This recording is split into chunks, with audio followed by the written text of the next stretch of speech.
Уважаемые зрители, нам с вами сегодня предстоит очень интересная встреча. Почти 30 лет он не был на родине.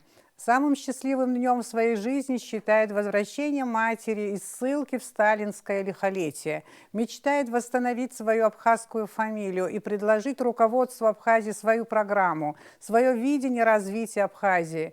Наш собеседник Мехти Лагунов. Мы пригласили на эту беседу также отца Игнатия. Почему именно его? Не буду вас томить длинными речами. Мехти Лагунов, он же Мехти Киут. Надеюсь, что многие знают фамилию отца Игнатия. Встреча братьев, представителей уважаемого рода Киут. Мехти Феофанович, вы не ожидали такой формат? Не ожидал, но очень рад, очень рад. Еще несколько слов дайте мне сказать о вас. Мехти Киут Лагунов, известный ученый, изобретатель, долго преподавал в Харьковском автодорожном институте, автор ряда патентов в сфере машиностроения и переработки отходов.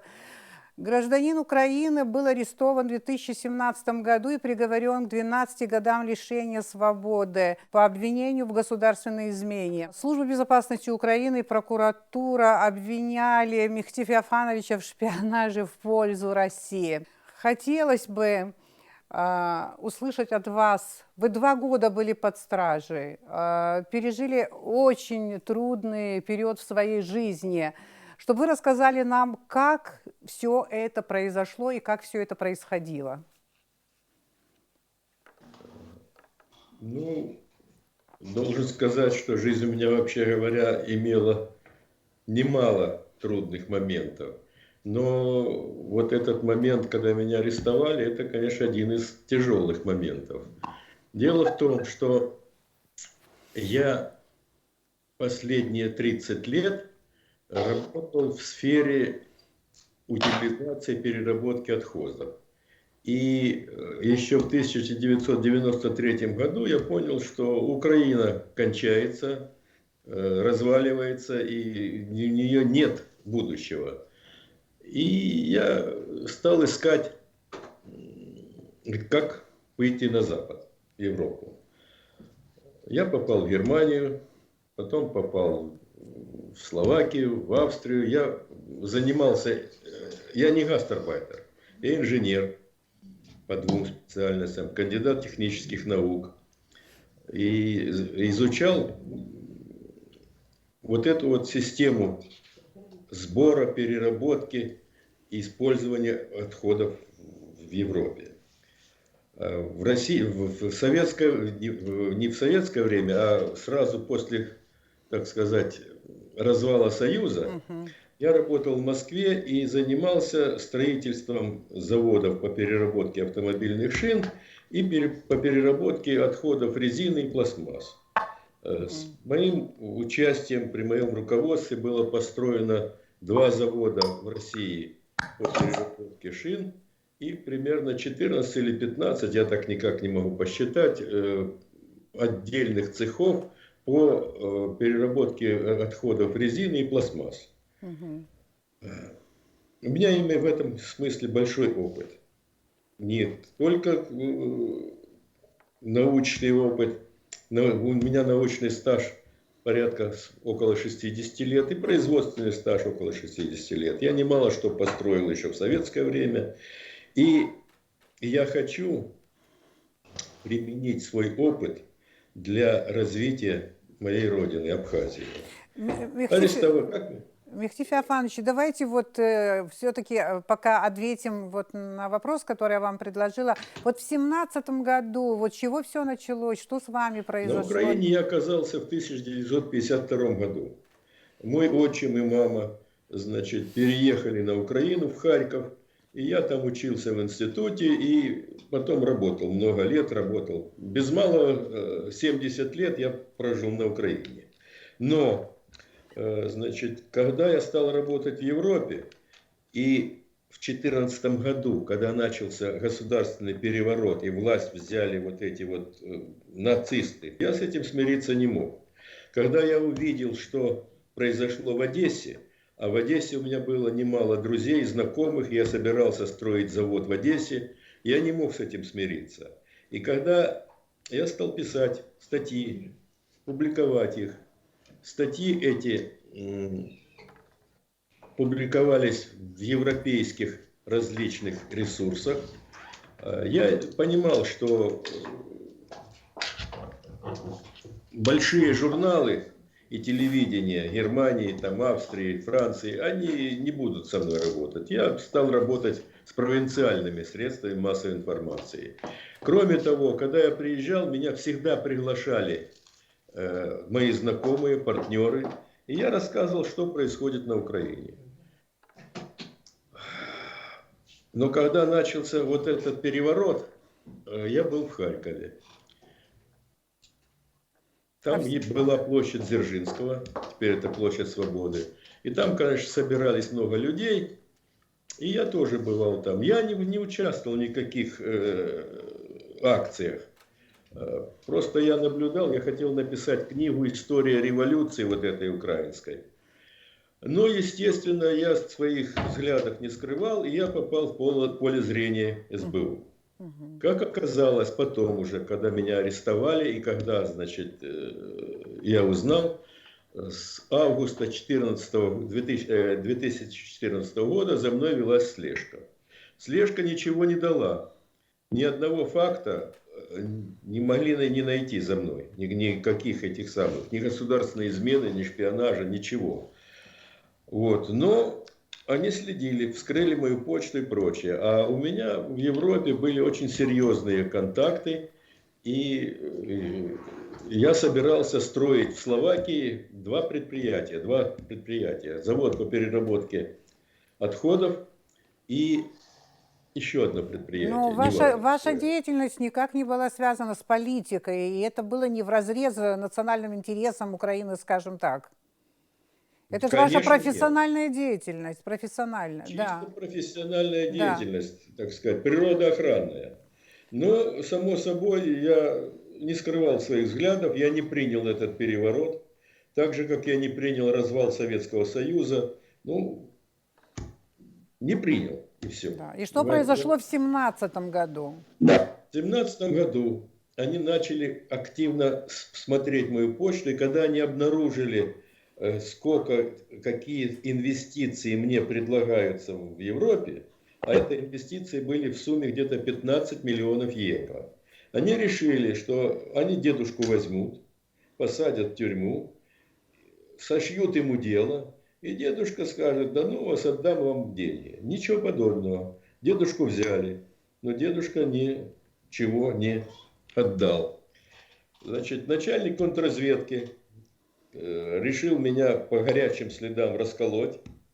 Он мне сказал: мы знаем, что вы резидент главного разведуправления российской армии, вы шпион, вы занимались шпионажем.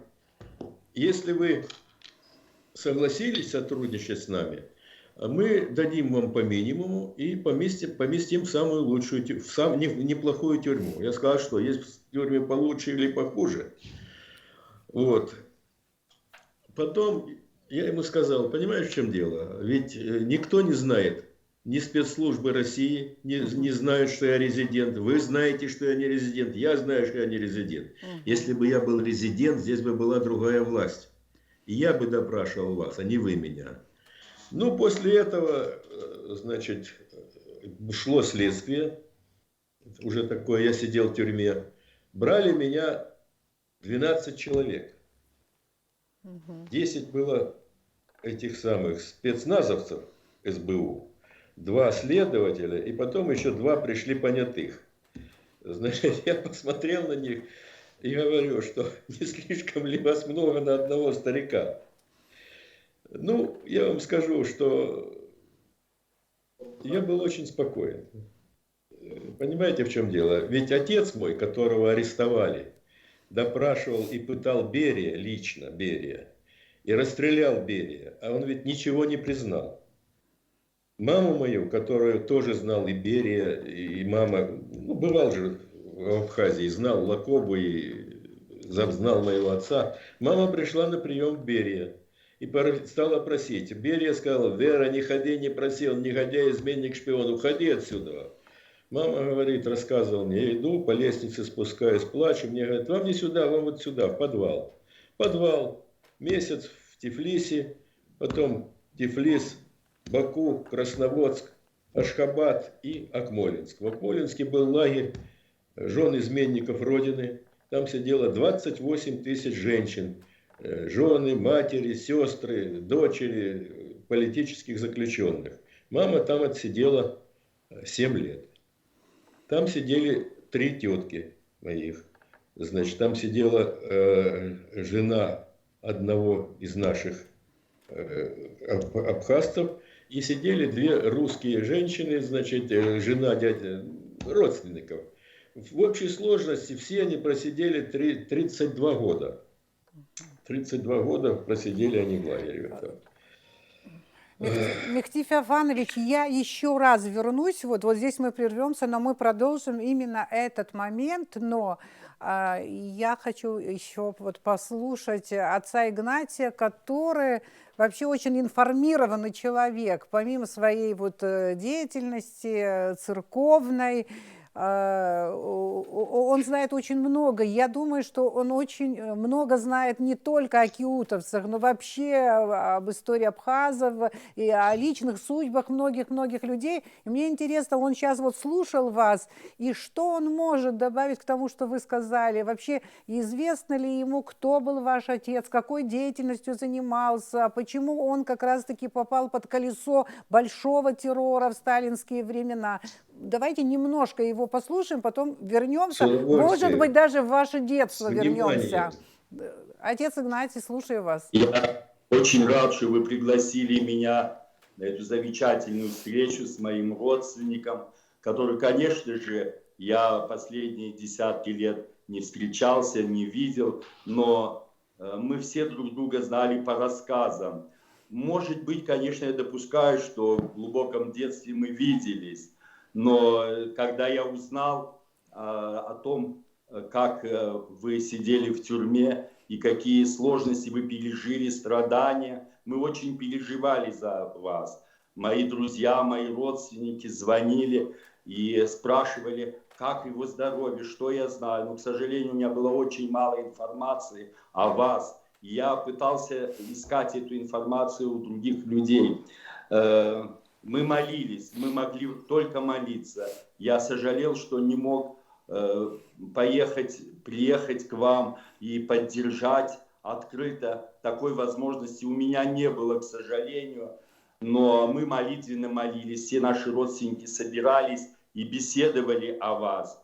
Вот. Конечно же, я благодарю сердечно нашу дорогую Ирину, которая организовала эту замечательную встречу. И мы очень хотим непременно, чтобы вы приехали, чтобы мы встретились.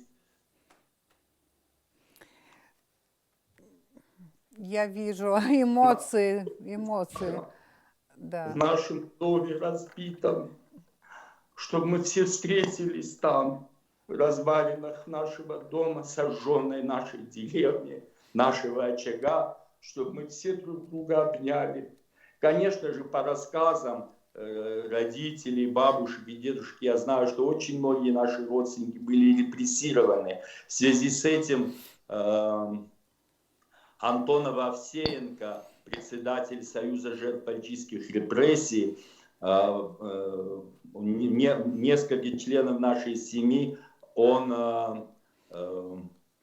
мы стали членами жертв репрессий давно уже, еще лет 25-30 назад. К сожалению, Антона Овсеенко нет живых, но он собирал информацию и о Несторе Лакова, о Сталине, о Берии, и о многих киутах, которые были репрессированы. Я, конечно, знал, что наши родственники были репрессированы, например, киут Владимир, киут Спиридон, киут Лео и другие. И должен вам сказать, что в прошлом году, как раз-таки, когда началась пандемия, умер, в Хабаровске похоронили Лео Киут. Очень известный был талантливый шахматист.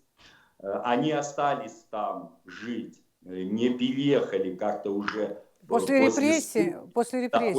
Да, после репрессий. Татьяна Татьяна Владимировна и Лео Владимирович остались жить там. Но Татьяна Киут-Пономаренко смогла уехать из дальневосточного региона, и сейчас она поселилась в Калининграде. Она содержит дом престарелых, является членом Думы городской. Ну, конечно же, вы правильно сказали, Ирина, что я пытался собрать информацию о наших родственниках репрессированных и узнать, где они живут, в каких городах, в каких весях. Но, к сожалению, у меня эти сведения не классифицированы, не собраны воедино. Но я думаю, что вот в ближайшее время попытаюсь как бы их собрать и записать, и сделать какую-то даже небольшую книжечку.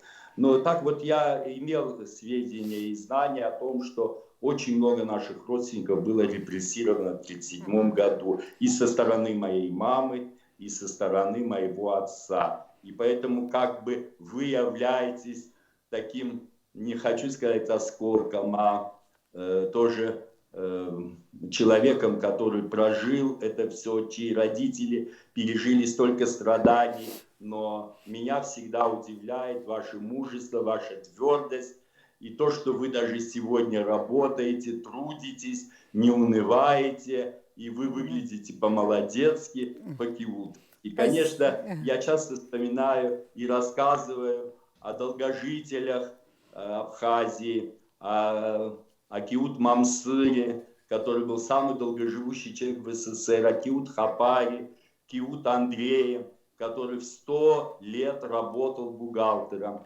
А Киут-Хапара в своих воспоминаниях, когда к нему приехали журналисты, он рассказывал: «Я был болезненным мальчиком, но окреп к 70 годам». Поэтому мы с вами еще молодые люди, мы будем трудиться, и мне очень хочется, чтобы вы были всегда с нами, приехали бы к нам, и здесь бы построили бы нам тоже заводы необходимые. Отец Игнатий, если позволите, давайте мы вместе пообщаемся с Мехти Феофановичем, и как раз-таки знаете, мы думаем, что мы очень хорошо знаем свою историю, советский период, который как бы не такая уж давняя история, да, и мы все учились в советских вузах, и нам казалось, что чего мы только не знаем, вроде бы все знаем, а на самом деле, когда перед тобой встают отдельные судьбы людей, ты начинаешь понимать, что ты очень мало знаешь. В принципе, о репрессиях, о большом терроре тоже. Но в Абхазии о некоторых личностях говорят часто, скажем, да, но многих, к сожалению, хорошо их историю, их трагическую судьбу не знаем. И поэтому я хотела бы сейчас от Мехти Феофановича услышать рассказ об его отце. Насколько я помню, из нашей беседы, вам было всего лишь 3 года, когда репрессировали и вашего отца, и он погиб. Давайте начнем отсюда. Коротко расскажите, пожалуйста, о своем отце. Что вы помните? Отца я не помню. Есть одно видение, которое у меня всегда стоит перед глазами. Это комната темная. Лежит отец головой ко мне. Я вижу только волосы, прическа. Мама сидит возле него. И он говорит: до последней капли крови. Что перед этим было сказано, что после этого было сказано, я не помню. Но это видение, или я придумал, или это было действительно так, но это живет во мне. Когда отца арестовали, насколько я понимаю, он занимал очень высокие должности. Он был одним из представителей тогдашней партийной нашей элиты в Абхазии, советской партийной элиты. Как его звали и какую должность он занимал, когда его арестовали? Он Киут Леонтий Апишевич или Леонтий Аполлонович, по разным этим. Он перед арестом был заместитель начальника политотдела гражданского воздушного флота Закавказья. У Берия был такой метод. Они выдергивали человека из Абхазии, куда-то перевозили в Грузию, назначали на должность, и там уже с этой должности арестовывали. Я занимался, исследовал дело отца. И скажу вам прямо, один офицер КГБ в далекое советское время, с которым мы были дружны, знакомы и дружны, он затребовал дело отца из Тифлиса, ну, по своей ведомству, по КГБ, и вынес мне это дело. Сказал, тебе час времени, вот посмотри, больше я не могу. За час времени я узнал, что отец был арестован 12 августа 1937 года. Подписали этот список на арест Сталин, Молотов, Каганович и Микоян. Отца пытали долго, избивали, значит, но по всем этим протоколам, которые я успел посмотреть, отец ничего не признал, никого не оговорил и был убит лично Берия. Значит, дело фотоаппаратов тогда таких, как сейчас, не было. Значит, но есть рассказ моего дяди, родного брата отца, это Ламшадский Ут. Ламшадский Ут был старше отца. Он рассказывал мне в 1958 году, когда я первый раз приехал, что когда он услышал, что арестовывают наших, он поехал в Тифлис. И говорит, что он не знал ни грузинского, ни русского языка, он знал только абхазский и турецкий. Я, говорит, вышел, иду по улице, останавливается машина, и выходит Лева, отец мой, спрашивает, Ламшад, что ты здесь делаешь? А я ему отвечаю, я приехал, давай я тебя заберу, мы уедем, мы тебя спрячем, тебя никто никогда не найдет. На что отец ему сказал, что я никуда прятаться не буду. Если я спрячусь, все, что они скажут обо мне, будет правда. Поэтому езжай домой, как будет, так будет. Распрощались, и он посадил отца Ламшадца на поезд, а сам остался. Отец был арестован. Я, когда был в 90-м году или в 89-м году я был в Тифлисе, я, значит, нашел этот дом и нашел семью. Значит, мы жили тогда, на квартире стояли. Это армяне, он адвокат, фамилия Гебров. Его, конечно, уже не было, но родственники сказали, да, мы помним и прочее такое. Значит, дальше Ламшадц рассказывал, что когда там возле Ачамчиры есть мыс, и на этот мыс привозили расстреливать людей. Ламшадц рассказывал мне, что он несколько ночей ходил туда, залезал в эту яму, куда сбрасывали трупы расстрелянных, их заливали известью. И у отца был перебит с детства нос. И он общупывал каждое лицо, искал отца. Потом он понял, что там русские, там нет наших, так сказать. Заболел, долго болел, ну, мы не знаем, где захоронен отец. Значит, скажите, а вот ваша мама, у нее тоже была очень тяжелая судьба. Сколько лет она провела после этого в заключении? Значит, она провела в заключении 7 лет.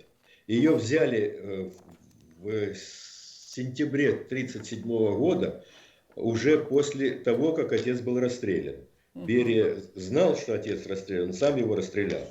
Мама пришла к нему, и он ее отправил в лагерь. И мама пробыла там 7 лет. Но, значит, абхазы и бабушка, они посылали маме посылки. Мама получала какие-то посылки, помогала людям заключенным. Значит, и в конце концов ее комиссовали. Она могла просидеть еще год, но ее комиссовали. И вот тут я хочу рассказать, отец Игнатий, для вас хочу рассказать и для всех, когда я начал впервые обращаться к Богу. Это было, наверное, зимой 1942 года. Я стоял в какой-то темной кухне или комнате и молился Господу, Господи, Господи, Боже, пусть маму отпустят, пусть мама выйдет из тюрьмы. И знаете, Господь услышал мою молитву.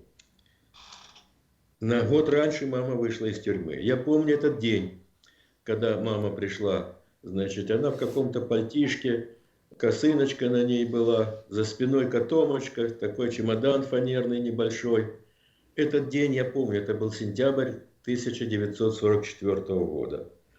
Это было такой поселок Кирово-Чепецк, это сейчас город, это в Кировской Вятка области, значит, мама пришла, и после этого мы, значит, поехали назад, но поскольку ни в Тифлис, ни в Абхазию мама ехать не могла, значит, все, бабушка, дядя, тетка, сестры, мы все поехали на Украину.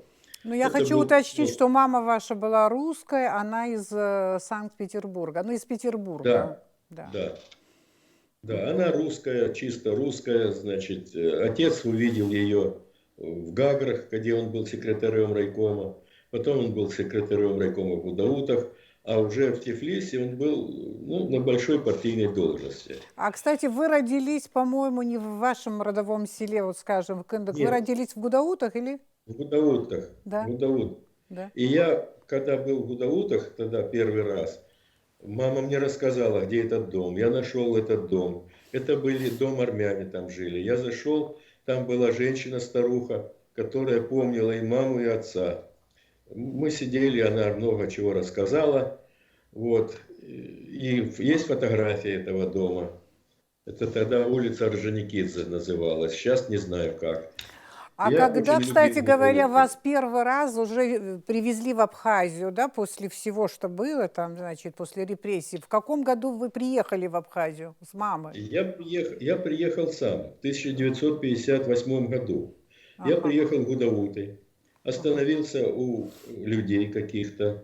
Значит, они, по-моему, были абазины или, ну, не помню сейчас. Я с женой с малышем приехал, значит, в один из вечеров пришел домой, это было 2 или 3 дня прошло. Мне хозяйка говорит, вас тут ждут. Я зашел, сидят, вижу, сидят 2 абхазца. И говорят, мы ваши братья. Это был Илья Киут и это был Валико Киут. Они говорят, что мы знаем, что вас и помним вас. И давайте поедем в наше селение родовое Кинги. Тогда Кинги называлось. И мы поехали туда. Сначала в Сухум, где у брата Ильи был там квартира. А потом приехали в Киндык. В Кинге, значит, собрались очень много родственников.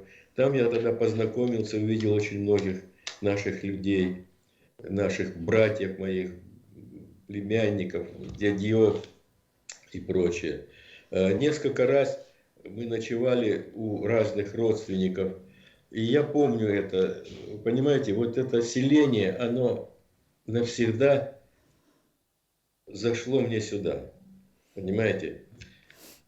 А позже вы как часто приезжали в Абхазию? Или вам не Я удавалось часто? приезжал несколько раз, но потом получилось так, что началась работа, и я приезжал уже нечасто. Последний раз я был в Абхазии в 1992 году, в мае месяце. Я приехал туда, встретился с братом со своим. Заур Хасанович Киут. Мы встретились с ним, долго разговаривали. Он спросил меня, ты собираешься вернуться в Абхазию? Я сказал, да. Мы сели в машину, поехали к Валико, посидели у него, потом вышли там через лесок. Он сказал, там было большое поле ежевики. Он сказал, вот тут на этом месте стоял дом твоего деда, да, сказал он. Значит, вот на этом месте ты будешь строить свой дом. Взял он с собой землемера с таким саженью, сказал отмерить, поставить колышки. И, значит, у меня тогда дела шли хорошо. Я был директор фирмы, все, работа шла хорошо. И я, значит, собирался приехать в Абхазию, поставить дом. Вернемся к 2017 году, мы тогда не договорили. Я размышляла, в общем-то, над вашей биографией, над вашей судьбой. Вы пережили самый тяжелый период вот в детстве, когда потеряли отца, и, в принципе, мама потом долго находилась в заключении. А во взрослой, абсолютно взрослой жизни вам было около 85 лет или 83. 83 года было, когда меня 83 арестовали. года вы опять же оказались в заключении, 2 года находились под стражей. Очень много о вас писали, и, кстати, в Абхазии, в наших соцсетях тоже много о вас писали, когда узнали, кто вы, и многие за вас переживали. Отец Игнатий только что об этом говорил. И мне так показалось, что вот вы чуть было не повторили судьбу своего отца, вот именно в 17 году, когда вы оказались в тюрьме. Вот, конечно, СМИ говорят разное, но прямо из ваших уст хотелось бы услышать, коротко, конечно, но вот как эти 2 года у вас там прошли и как вас не сломали? Я вам скажу, что сломать меня было невозможно. Я абхаз. Как не Хоть и сломали в свое проявил время абхаз. вашего отца, кстати говоря, да. Да. Вашего Как не отца. сломали моего отца, как не сломали очень многих абхазов. Убить убили. И я вам скажу, я не боялся смерти, я не боялся погибнуть. Я им сказал, я вас не боюсь. И я вообще 120 раз меня вывозили на допросы. В 7 часов утра поднимали, привозили к 9. Вы будете отвечать? Я бывало мотал головой или говорил, нет, я не буду. Я с ними разговаривал, я им рассказывал, как они развалили Украину и прочее. Понимаете, я не сдался. Больше того, я вам скажу, я в тюрьме помогал людям. Я видел, были люди из наших, так сказать, сепаратистов, сепаров, террористов, которые падали духом. И был человек, который, я увидел, что он готов кончить жизнь самоубийством. Я стал с ним разговаривать. Я ему сказал, что ты делаешь? Подумай, у тебя дети. И вообще мы должны победить, мы должны переломать все это. И человек этот считает, очень благодарен мне и за вот мою такую работу. И я скажу вам, я вел работу среди арестантов, заключенных, а там сидело около 50 человек, так называемых террористов, сепаратистов. Там были разные люди, были даже и осетины. Вот. И я скажу, что я легко перенес тюрьму. Да, скажите, вот Как не можно так? покажется вам Может, странным, да. понимаете, во-первых, я скажу так. Господь был со мной. Господь меня хранил. Понимаете, не один раз меня Господь хранил. Раз. Это второе. Значит, я молился. Каждый день я молился. И я разговаривал с людьми. Я ободрял людей. Понимаете. Кто в конечном итоге вас защитил? Защитила Россия, защитили ваши европейские друзья, у вас было много контактов. Или же все-таки это вот сила духа, которая вот в вас живет? Сейчас расскажу. Значит, когда меня взяли и стали обвинять, я понял, что это затевается большая провокация против России. И я сказал, что я абхаз. И я к России, ни в одну российскую организацию ни разу не обратился. Понимаете? Потому что любое мое обращение, письмо в Россию было бы косвенной уликой против меня. Значит, а я писал на 3-й или на 4-й день, когда меня из изолятора временного содержания перевели уже в СИЗО, в следственный изолятор, я написал заявление прокурору Украины и прокурору области, что я такой-то, такой-то, значит, не склонен к суициду. Если меня обнаружат в камере с признаками насильственной или ненасильственной смерти, прошу, требую обвинить в моей смерти начальника 3-го отдела контрразведки майора Маньковского, прокурора Фальченко, следователя Гетмана и не помню сейчас кого-то еще, значит. И написал это, отдал через спецчасть и через адвоката. Ну и плюс еще в тюрьме же работает почта. так называемая дорога. И это все вышло сразу наружу. Значит, я вам скажу, меня пытали, но не били. На меня даже голос не повысили. Они, я вам скажу, они боялись меня. Вот. Но если я сейчас вот выну зубы, у меня в тюрьме сломались из 23 зубов, которые у меня были, сломались 17, и осталось 17 корней. И вот это 17 этих корней, они болели. А стоматолог в тюрьме был хороший, но ты же не можешь пойти к стоматологу. Тебя должны только вывести туда. И я жил на обезболивающих. Дальше, значит, 6 раз мне, так сказать, выставляли на обмен. Вставляли в список на обмен. И 6 раз вычеркивали. Это у них такая метода. Человек, значит, надеется, что его обменяют, а его вынимают в последний момент. Поехали люди на обмен, а от тебя отставили.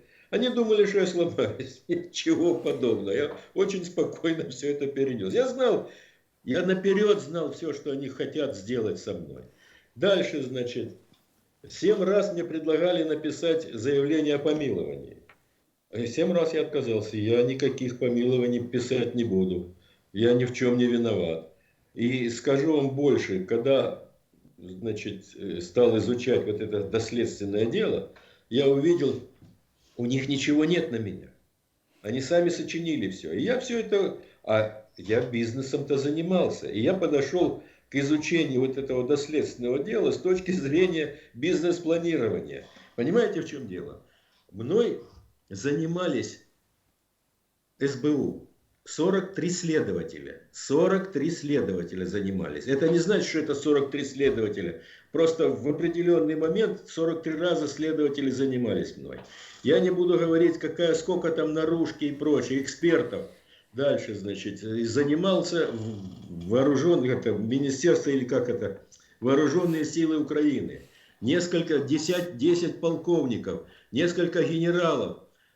То есть, понимаете, я подсчитал 350 этих самых особей украинских, военных, прокуроров и прочее, занимались моим делом. И ничего не могли сделать. 16 этих самых судей занимались. Скажите, но президент Украины Зеленский вас все же помиловал. Как это произошло? Если можно коротко. Я вам скажу как. Поднялась большая волна в мою защиту. Поднялась волна в защиту даже, я вам скажу, и в Штатах, и в Колумбии, и в Перу. Значит, ну, понимаете, в чем дело? Старый человек, так сказать, из семьи репрессированных, пострадавший. И вот его сажают и начинают, как говорится, издеваться. Это люди, меня спасли люди. Просто простые люди. Россия здесь не приняла никаких мер, скажу. Прямо скажу. Значит, моя жена, она русская. Она обращалась к патриарху, обращалась к Путину. Значит, отписались ей. Значит, она обращалась к Медведчуку. Все отписались. Ну, у нее взяли интервью, и она сказала в первом интервью, его можно убить, но его нельзя сломать, его нельзя согнуть. Понимаете, это она сказала в одном из она верила в вас, видите. Мехти Феофанович, спасибо. Если можно, сейчас я обращусь к отцу Игнатию. Мехти Феофанович говорит, что ему вера в Бога, Господь Бог очень ему помог в этой тяжелой ситуации. Мне кажется, что плюс то, что он по характеру боец. Как вы считаете, как вы прокомментируете, что он не просто выжил в этой ситуации, он вышел из нее с гордо поднятой головой? Да, вы знаете, хочу вам сказать, что непременно Господь любит свое творение, но Господь даровал нам свободную волю. Господь даровал нам силу Духа, и мы эту силу Духа, свою волю направляем в ту сторону или в иную сторону. И тут, конечно, явно мы видим божественный промысел, потому что сам Господь без нас спасти нас не может. Мы должны сами проявить смирение, любовь, твердость, крепость, труд, молитву. И когда мы сочетаем все эти качества, Господь нас высвобождает из тех уз, в которых мы находимся. Еще раз хочу повторить, что Бог спасает нас вместе с нами. Я и Бог вместе. Поэтому, несомненно, здесь виден божественный промысел. И, конечно же, хочу сказать, что Царствие Божие наследуют смелые, решительные люди, храбрые люди, которые смело, решительно избавляются от грехов и смело, решительно идут прямо, не витиевато, а прямо идут по дороге в церковь, к храму, к Богу и к своему спасению, вечному спасению. И тут ваша сила духа, которую вы унаследовали от своих родителей и укрепляли силу своего духа, она вам помогла выйти из этой сложной, тяжелой ситуации. Конечно же, вы были в сложных обстоятельствах, в сложных, тут и политически, и духовно, но милосердный Господь вызволил вас, и вы через тернии, узок путь к Богу, не широкая дорога, не услана лепестками роз, дорога к Богу тяжелая, путь этот определили вы сами честностью своей, бескомпромиссностью, и то, что вы не предали, и вы, конечно же, я понимаю, что у вас много друзей в самой Украине, прекрасно я понимаю, что на Украине много добрых, честных людей, но это временное, то, что сейчас происходит, те люди, которые они устроили вам, вырвались из вашей жизни, а может быть, не вырвали, а может, вы закалились, вы духовно закалились, как сталь, и как бриллиант, много град имеет, он ярче становится, блистает, и вы стали крепким, как сталь. Это время пройдет. На Украине обязательно будут благодатные времена, непременно, мы будем молиться, и такие люди, как вы, будут способствовать тому, чтобы на Украине был мир, и Украина всегда была бы с нами, с Россией, благодатна, чтобы мы могли бы созидать для жизни духовной с Богом, для народа, который простой народ, труженики и в Украине, и в России. Мехти Феофанович, немножко другой вопрос, но из области вашей профессиональной деятельности. Хочу обратить ваше внимание на то, что в Абхазии с техническим образованием, с техническими специальностями, кадрами техническими ситуация не самая хорошая, сказала бы так. Мы в основном так получилось, что сконцентрированы на гуманитарных направлениях. Думаю, что вы об этом неплохо проинформированы. Как вы думаете, я помню, что в советское время в Абхазии был филиал Политехнического института. После войны в этом направлении, к сожалению, мы не развиваемся. Мы отправляем своих выпускников, многих ребят на технические специальности в России, надеясь на то, что они там выучатся, приедут, и таким образом у нас будут нужные кадры. Но по тому, что я вижу, очень многие, которые поступают туда, они не доучиваются. И в последнее время я сама созрела для того, чтобы поддержать мнение тех представителей нашей интеллигенции, которые давно говорят о том, что мы у себя должны техническое образование развивать, заниматься подготовкой технических кадров, различных технических специальностей и так далее. С чего бы нам начать и что больше нам в этом направлении? Я понимаю, что все осилить мы не можем. На что нам нужно обратить внимание? Вы знаете, я давно уже задумался над этим. И я готовлю программу, такое предложение по развитию, восстановлению Абхазии.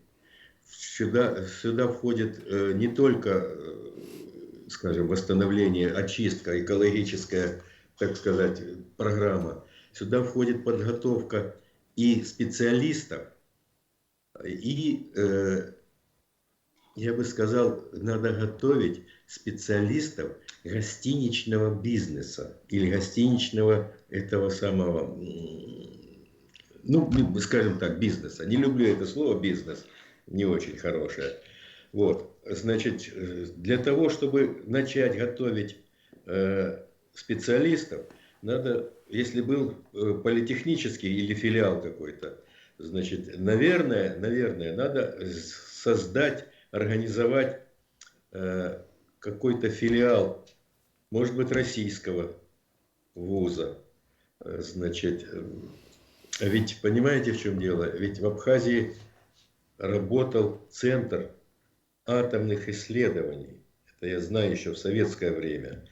Значит, ну, атомными, может, и не будем заниматься, но я вам скажу так, надо создать какой-то филиал, запросить, обратиться к России, к правительству России, может быть, небольшой, может быть, пригласить специалистов, преподавателей из России, каких-то дисциплин. Это надо подумать, надо просто подумать и составить такую минимальную эту самую схему или предложение по развитию этому. Значит, я думаю над этим. Просто действительно у меня много работы, и в том числе текущей. Я много пишу сейчас в разных ресурсах. Но то, что вы сказали, это крайне необходимо. Гуманитарка – это, конечно, вещь хорошая, это основа очень многого. Но техническая работа, она и есть техническая работа. Специалистов надо готовить. Я хочу спросить, ваша главная мечта, которая должна осуществиться в Абхазии. Есть такая мечта?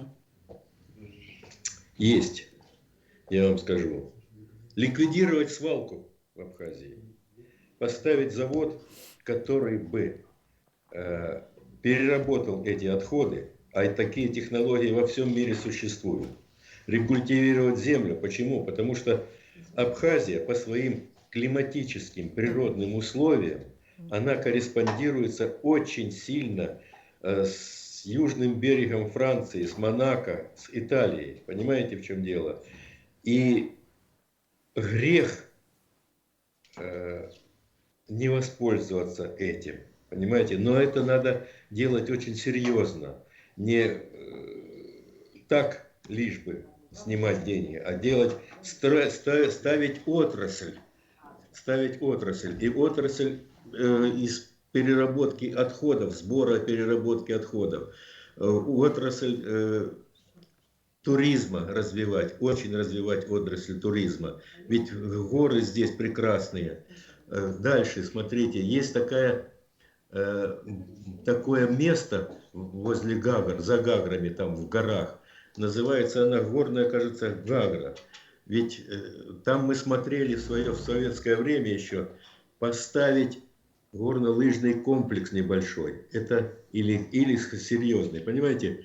Но без денег, без инвестиций это не произойдет. Ваши планы именно в личном контексте. То есть, когда, значит, я начала искать вас вот недавно, очень хотела с вами пообщаться, познакомиться, да, и когда я вам написала, я оставила свой телефон, вы очень быстро мне перезвонили, и я помню первые слова, которые вы мне сказали. «Здравствуйте, Ирина, это Мехти Киут». Я вот по этому поводу. Вы сейчас Мехти Логунов. Что вы думаете по поводу своей родной фамилии? Как только я попаду в Абхазию, я попрошу сразу же восстановить мне мою родную фамилию. Это не значит, что я не благодарен тому отчиму, который воспитал меня таким, каким я есть. Это был коммунист, это был очень честнейший человек, очень высокого уровня специалист. Но, понимаете, в чем дело? Я абхаз. И я хочу носить фамилию своего отца, быть киутом. Мехти Леонтьевичем Киутом. Я начал писать Лагунов Киут, чтобы люди знали, что я не просто Лагунов. Не все же знают, как все это произошло. А произошло так, что когда 16 лет надо было получать паспорт, отчим и мама сказали: понимаешь, в чем дело? С твоей фамилией тебе нигде не будет ходу. Тебя нигде не примут, никуда. Значит, давай вот сделаем так. Подумай.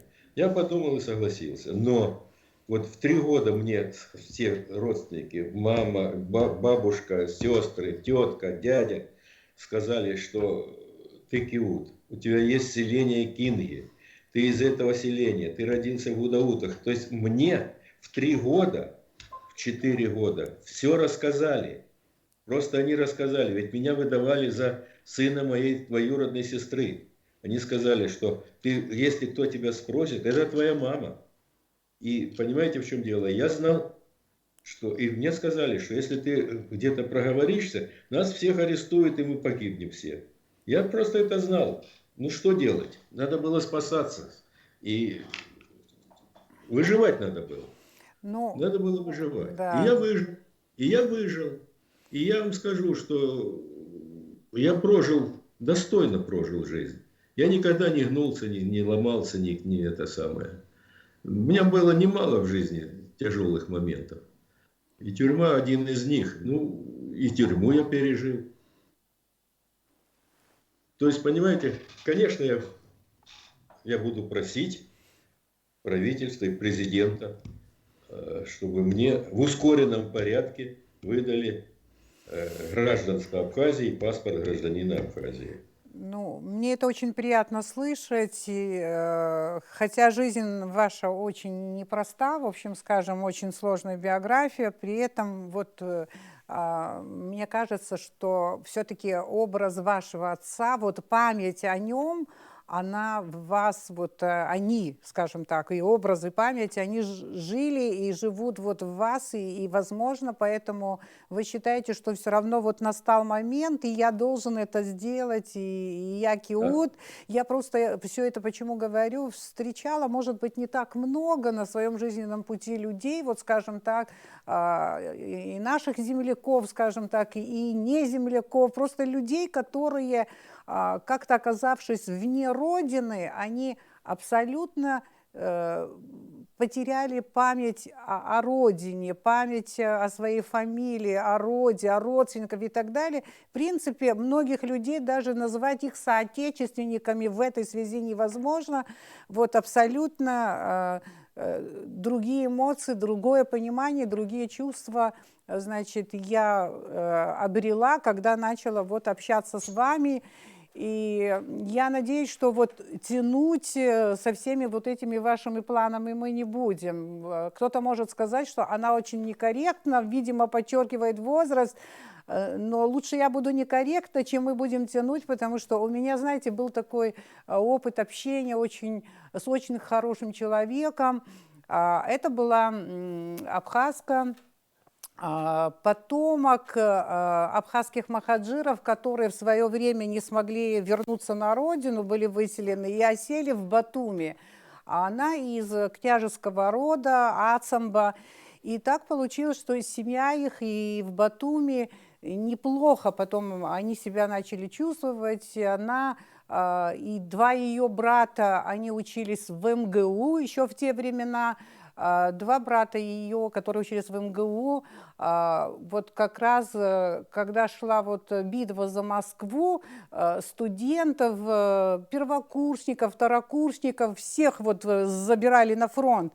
И они оба, вот 2 брата, вы понимаете, если в то время они стали студентами МГУ, это были очень перспективные ребята, они погибли. Через какое-то время, вот ее звали Ферида Ацамба, Ферида Мустафовна, она поступила в этот университет, где учились ее погибшие братья, она закончила этот университет, она потом осталась и работала в МГУ, в Институте стран Азии и Африки. Она там в одно время заведовала кафедрой. Она один из видных специалистов по арабистике и прочее. И вот в тот период, когда я училась в аспирантуре там в МГУ, мы с ней очень подружились.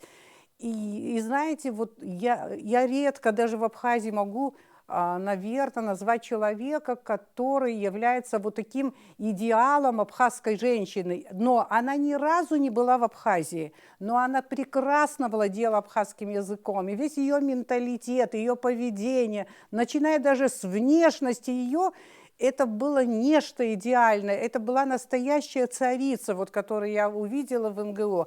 И вот я предлагала ей приехать в Абхазию, удивлялась, как она была тогда в пожилом возрасте, уже ни разу за это время она не приехала в Абхазию, да, в советское время. К великому сожалению, вот этот вопрос, вот, видимо, нужен был какой-то толчок, потому что вот близких родственников, кому бы она приехала, здесь их не было.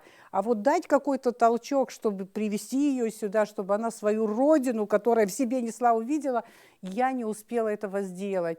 Вот, и я все время, кстати, вот виню себя в том, что у меня это не получилось, и мы потеряли такого замечательного человека. Я надеюсь, вот отец Игнатий меня слушает, что у вас очень перспективные, очень интересные планы, несмотря на то, что вам 85 лет. А отец Игнатий сказал, что для абхазов, для киутовцев это еще не возраст, да? Очень много интересных планов и так далее. И я надеюсь, что вы 30 лет спустя, практически 30 лет вы не были в Абхазии, вы вернетесь еще раз на свою родину и решите очень многие вопросы личного характера и не личного характера. И я думаю, что многие в Абхазии вас услышат. А теперь я думаю, что я снимаю ответственность с себя, и дальше вот это общение, эту главную коммуникацию, как родственников, должен повести отец Игнатий. Несомненно. Непременно мы ожидаем вас, дорогой Мехти Феофанович.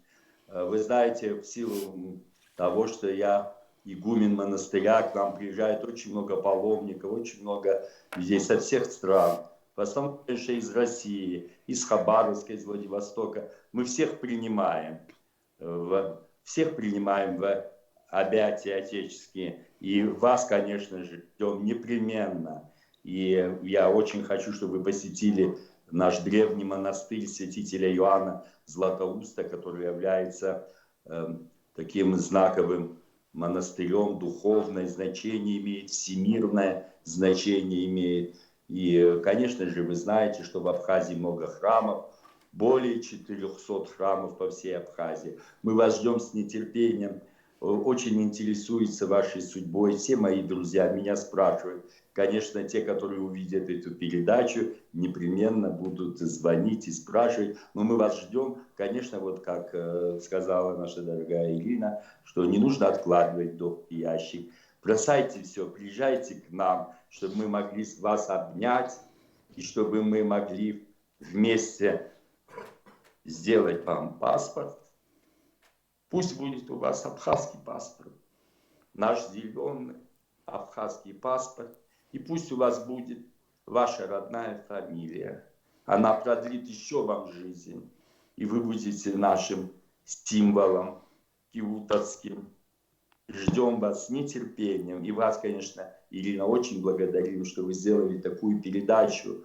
И это, конечно, мне очень радостно. Я думаю, что не только я. Все, которые увидят, все будут рады. Я уверен, что будет очень много теплых отзывов об этой передаче. Благодарю вас и жду всех в гости. Спасибо большое. Мехти Феофанович, вы можете завершить нашу встречу. Вы должны, как старший. Я скажу вам так. Я всегда знал, что я киут. Я всегда знал, что я абхаз. Я вернусь на родину и буду трудиться, сколько Господь мне отмерит, столько я буду трудиться для блага, для восстановления Абхазии, чтобы сделать ее той жемчужиной, которой она и есть. По своей природе, по своим людям, по своим замечательным, стойким, несгибаемым абхазам. Спасибо вам огромное. Вообще я как человек эмоциональный и даже сентиментальный все равно выдержала, чтобы не расплакаться, потому что кое-какие моменты, когда мы с вами общались, очень тяжело меня затронули на эмоциональном уровне. Вы были с нами сегодня очень искренне. Для меня это очень важно. Я думаю, что если в начале нашей встречи я пообещала зрителям, что у нас будет интересная встреча, сейчас я могу сказать, что она не просто интересная, она очень важная. И я думаю, что многие в Абхазии будут ждать вашего возвращения. Спасибо вам большое, всех вам благ. Уважаемые зрители, надеюсь, что мы вас сегодня не разочаровали. Более того, надеюсь, что от моих гостей сегодня исходила самая позитивная, самая положительная энергия. Берегите себя. До свидания. Храни Господь Абхазию, храни Господь нашу Родину.